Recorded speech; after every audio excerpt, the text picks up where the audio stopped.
Taking the time to do AED drills in your school helps to see if your plan works. It also helps to increase your communication among your staff and EMS. Drills should be performed at least 2 times each year. Today you're going to see a video broken into 3 parts. Part 1, planning your drill. Part 2, the day of the drill. And Part 3, the post-drill. Do you have a code? This code name will be used to initiate a response to a cardiac emergency by the Cardiac Emergency Response Team. The code should be communicated on the drill day and in a real cardiac emergency as defined in your communication plan. Encourage team members to be descriptive in addition to a code name and state there is a medical emergency in room blank. Include the teacher's name and geographic location. You will want to instruct your team to repeat this announcement twice to ensure rescuers hear it and are clear on location. Do you have a communication system? How will the cardiac response team know the drill has been initiated? Choose a method of mass communication to the team. For example, overhead announcements, intercoms, walkie-talkies, cell phones. Who does the drill involve? Project Adam Site Coordinator. School Cardiac Emergency Response Team. Determine if classes need to be covered during a drill or true cardiac emergency if classroom teachers are on this team. Office staff. Objective Observer. To record the times on the drill summary checklist. What will you need? AED training unit. A mannequin, a cell phone or telephone, AED drill summary checklist on a clipboard with a pen, and a stopwatch. When should a drill happen? Inform your team that you will be doing a cardiac emergency response drill in the next few weeks so they have time to review their cardiac emergency response plan in advance. Do not tell them exactly when you will do the drill. It is important once the drill is underway that it is clearly communicated to all involved that this is only a drill. Where should a drill happen? Location of drills should be anywhere on campus so all staff consider what they will be looking for. Unresponsiveness and abnormal or no breathing, and what they will do. If students are on campus, be sure they are informed beforehand about what the drill may look like and that it is only a drill. The video you are about to see is a team in a school setting working through a cardiac emergency response drill.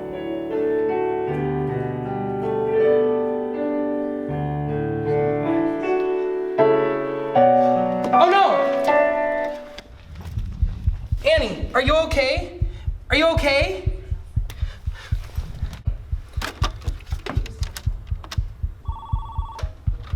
This is the office. Hello, this is Mr. Lee in the choir room, and I'm going to need the E-team. And what is the student's name? The student's name is Annie Smith. And their grade? She's a 7th grader. And what is the problem? She is unconscious. I'm not sure if she's breathing. All right, we'll send help. Annie, it's gonna be okay. E-team to the choir, room 325. E-team to the choir, room 325.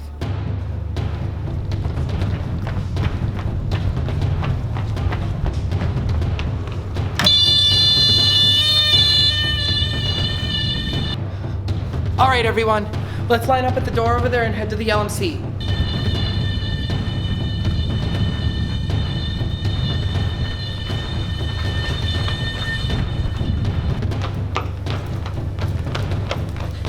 Are you okay? Are you okay?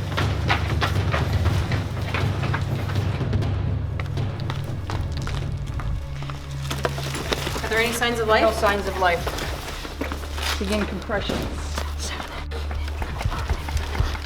Call for help now. 70, 80, Remove all clothing Hey, Mary, I'm gonna cut from the shirt. patient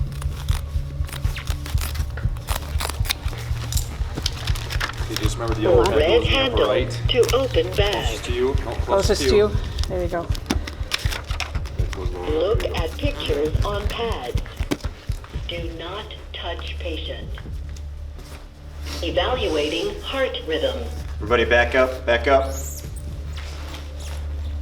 Stand by. Preparing to shock. Everybody back up, we're gonna shock.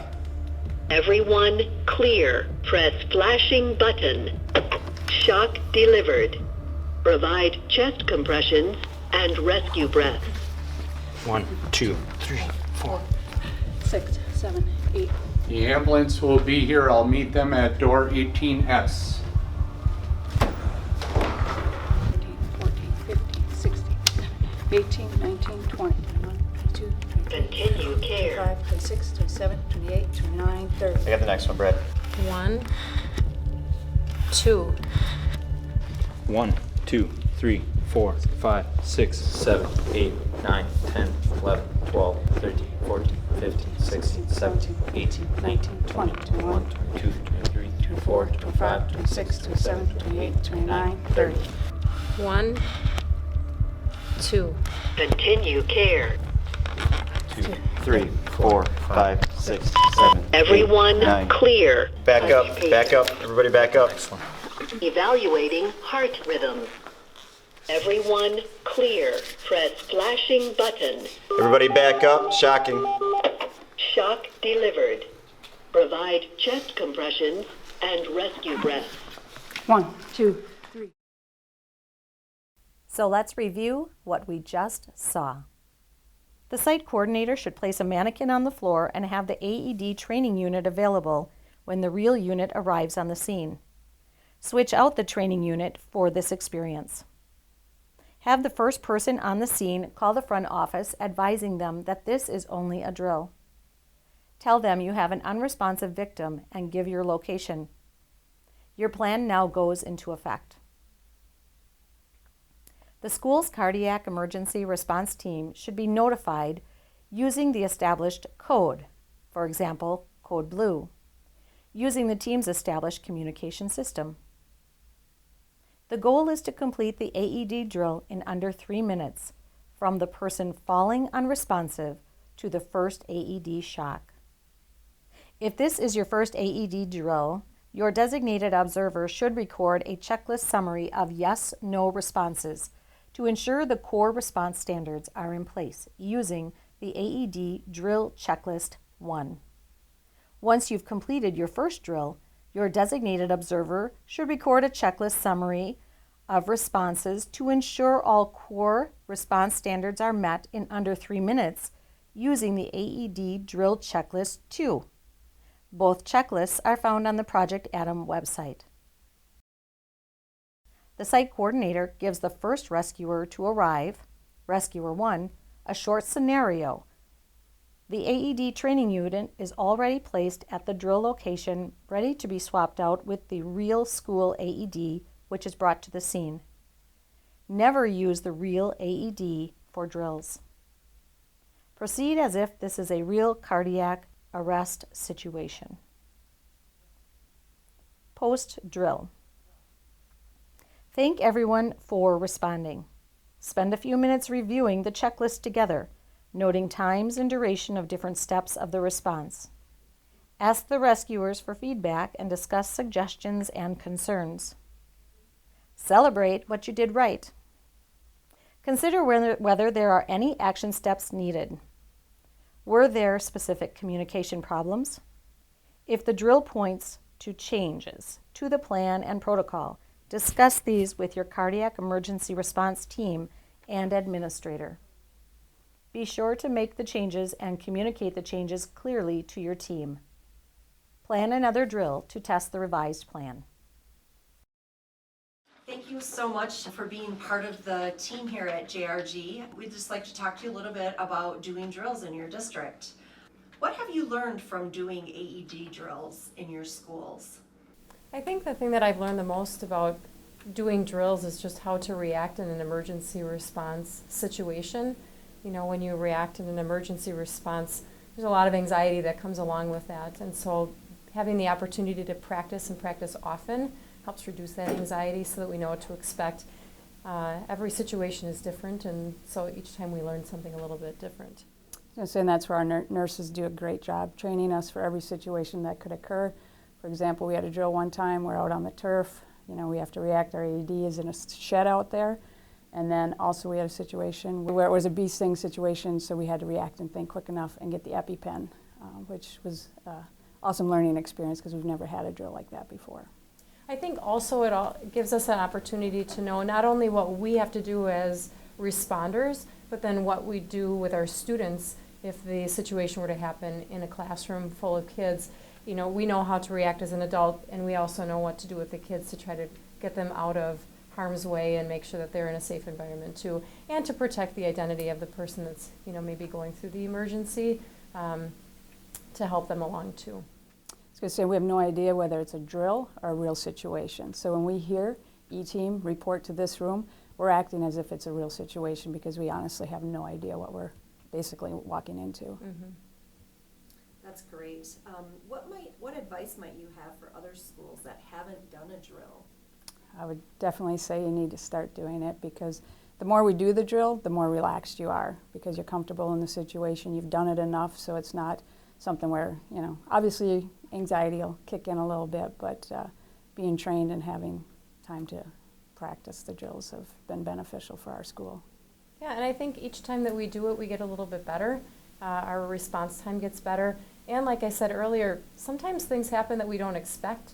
Some things, go differently than expected or in the past, and so then we can talk a little bit about that and debrief afterwards and make sure that we have everything polished and ready to go for the next time.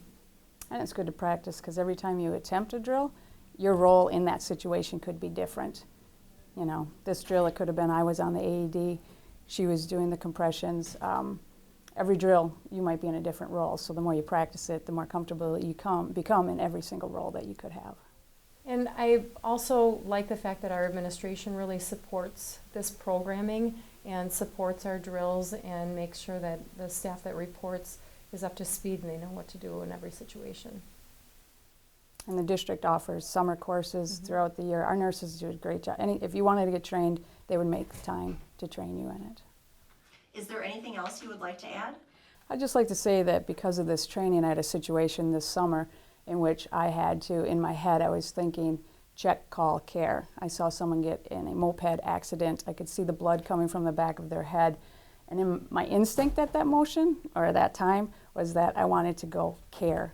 I had my cell phone in my pocket. I knew because of these drills, they're going through my head, check, call, care. I saw what was happening. I knew my next step was to call.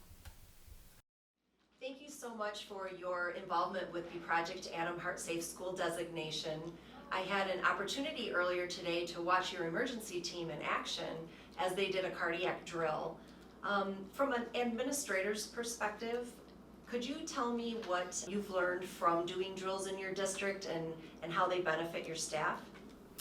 Yeah, that's a great question. I think one of the things we always look at in a school is creating a safe environment. And so we really look at our heart safe drills as part of that safe environment. I think it's important for us to send the message that the health and well-being of our staff and students is critical. And so we really look at our heart safe drills as part of that safe environment. I think